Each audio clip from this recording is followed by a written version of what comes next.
Welcome to the Deep Dive. We're the show that, well, plunges right into the heart of a story, or maybe a pile of research, or just a really fascinating idea, and we try to pull out the insights that stick with you. Today, we are diving into a story that, honestly, it grabs you right from the very first line. Just picture this. A baby born apparently trying to punch himself out of a bag. Ooh. Yeah, it's an image that just screams, this is going to be a life about fighting, about survival against the odds right from the get-go. That's such a striking opening. Yeah. And it perfectly sets the stage for this deep dive into the story of Damon, who, well, everyone quickly starts calling Demon Copperhead. We're following his life, really, through rural Appalachia. Right. It's a world, marked by poverty, a really broken foster care system, addiction, but also, and this is key, this incredible resilience, finding strength in, community and figuring out who you are. Yeah, we've both been really immersed in Demon Copperhead, told straight from his perspective. Yeah. And our goal here, our mission, is to sort of unpack what this story tells us about, well, human endurance, I guess. Exactly. And community strength, those systemic problems in places people often ignore, and how art and self-discovery can be tools to find your own voice. We want to get at what it really means to face down immense hardship and somehow find your own way through it all. Yeah. So let's start right at the beginning. His birth. It's described as coming out still inside the fetus Ziploc. I mean, what a visceral image. It really is. And the source mentions Mrs. Peggott, one of his early caregivers, connects this baggy birth to folklore. Like a sign from God, you'll never drown. What does that kind of start signal? Well, it's incredibly powerful, isn't it? It's not just some quirky detail. It frames his whole life right away as one of, predestined survival. He's marked. Marked, yeah. But not with privilege. It's like this unique brand of resilience. It suggests that no matter how bad things get, there's this sort of underlying promise, maybe, that he's meant to pull through. It sets you up to expect extraordinary endurance. And then there's the name. Damon becomes Demon, then Little Copperhead. That red hair, his attitude. Right. The source mentions that copperheads in their holler were seen as dangerous, but only, and this is the kicker, as long as it's you in harm's way. Yeah. How do those labels start shaping a kid? Oh, hugely. It's a tough early lesson, isn't it? How labels stick. Yeah. Demon, Copperhead. They aren't just nicknames. They're the community's snap judgment. Right, a bit of fear in there, too. Exactly. Fear, suspicion. It teaches him super young that just existing can feel like a threat to others, and that people often handle fear by pointing it elsewhere. Pushing it away. Yeah.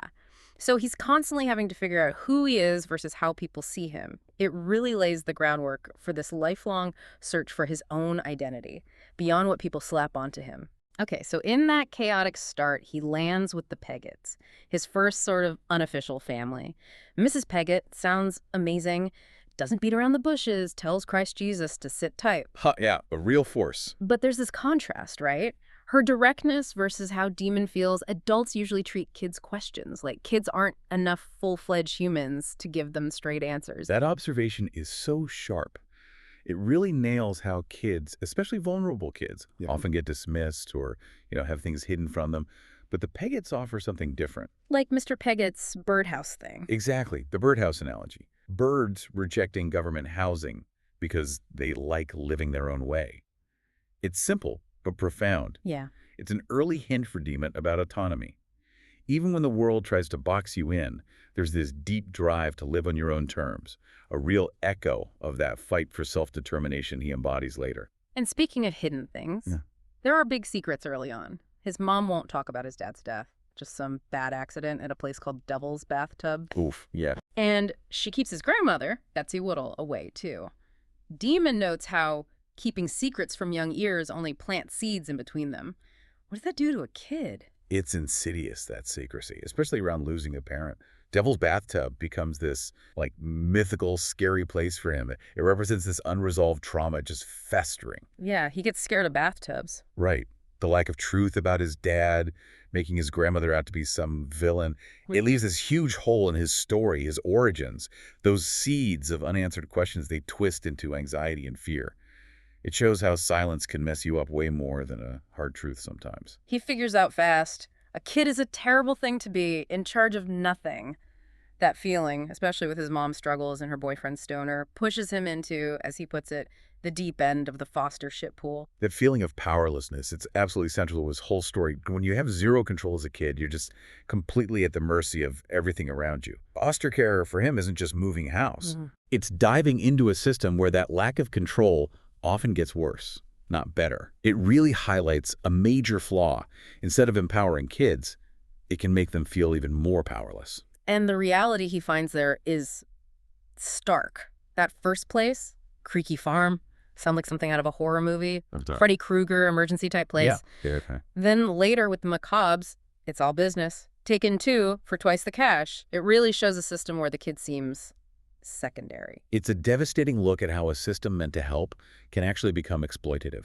The Macabres seeing kids as just, income. It exposes that uncomfortable truth about systemic failures. Right. When vulnerable people become a way to make money, their basic needs, their dignity, it all takes a backseat. It's a powerful critique of the gap between the idea of child welfare and the harsh, often underfunded reality. The hunger he describes at the Macabres is just heartbreaking. Eating wormy apples, sniffing around for food like a dog, drawing pictures of food. Pages and pages of it. Yeah. But even then, he's resourceful. He earns money sorting trash at Golly's market.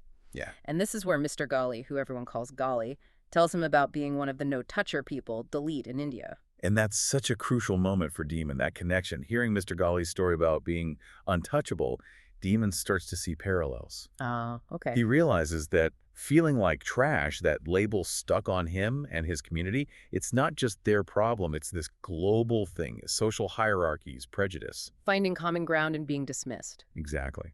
And it's this shared experience across continents that gives him this early, vital understanding that there's inherent worth even when society writes you off. He learns value can be found in what's discarded, literally trash, and people too. But the social stuff is brutal too. That slam book at school, calling him shit-eater, loser, trash, jerk-off, wearing the wrong clothes, the old man shoes, the jeans with holes, just total isolation. Yeah, that's not just teasing. It's public humiliation that cements this awful identity onto him. An identity he starts to believe. And his caseworker, Miss Barks, she seems so defeated. Limited options, admits that helping kids is kind of on the bottom of her list. Ms. Barks is such a sad figure, isn't she?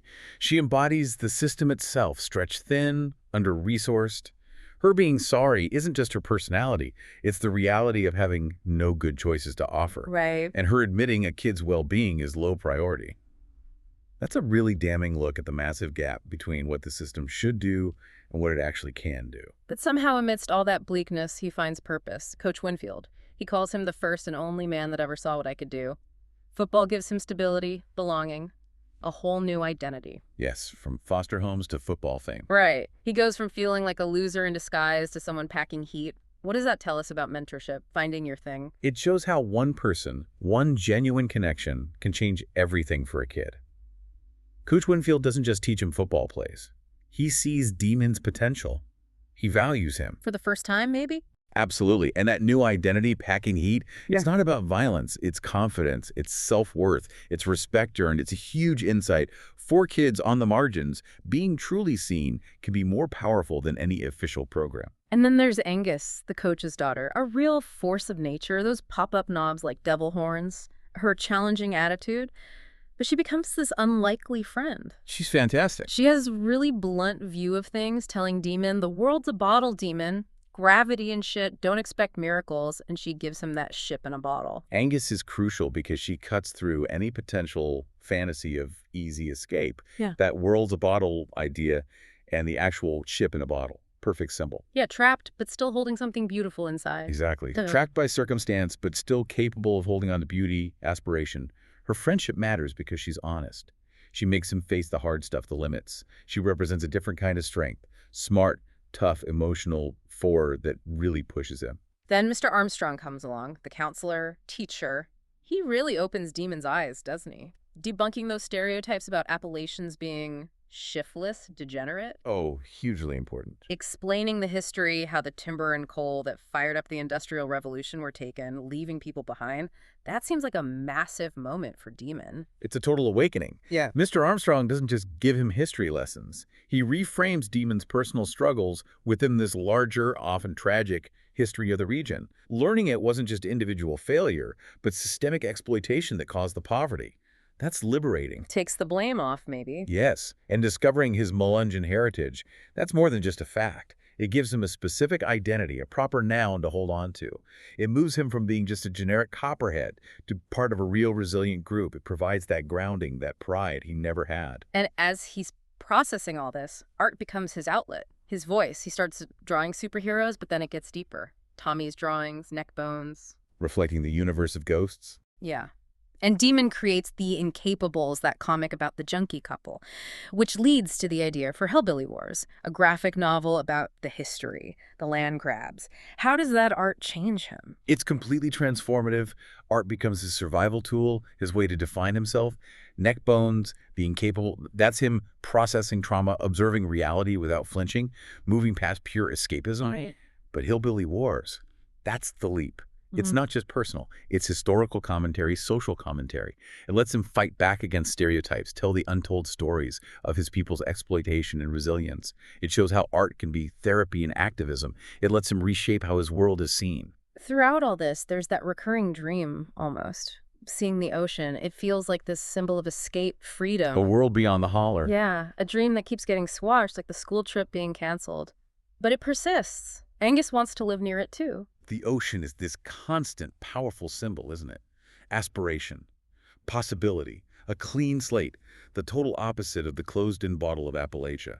That longing, even when it's frustrated, it shows this unshakable hope, this drive for something else, pushing against the weight of his reality. But despite finding football, art, understanding, that serpent's coil addiction starts to tighten. He talks about opioids, starting with OxyContin after a football injury. The description is chilling. Pain is just this thing, snake bit from the inside. It's a devastating turn, and so tragically common, starting with legitimate pain. That's the doorway for so many. Snake bit from the inside, that's incredibly visceral. It captures the insidious way it takes hold from within, creating this whole new level of suffering, a path so many walked. He finds connection, maybe, with Dory, a partner in addiction, described as storybook orphans on drugs. The source paints this picture of their surroundings just decaying along with them. The relationship is such a sad picture of how addiction weaves two lives together in isolation and decline. Storybook orphans on drugs really captures their youth, but also their desperate, closed-off world. Their bond becomes both comfort and, tragically, this powerful enabler pulling them down together. Then tragedy really strikes. Fast Forward dies at Devil's Bathtub, the same place tied to Demon's family secrets. Ugh, yes. The description is brutal. Naked nothing face down on rock, a body robbed of all its righteous goods, and Rose yelling, "Fucking murderer!" at him. That moment is just a crushing. Not just the horror of it, but how it links his present nightmare right back to that unresolved past trauma, his father's death, same spot.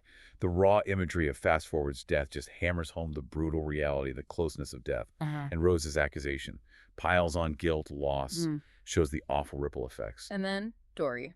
She overdoses. In that dogwood winter, Demon's reaction, just numbly cleaning her up, hiding stuff before calling anyone. It's chilling. A picture of this silent epidemic, hundreds of ODs in Lee County. So powerful, that scene.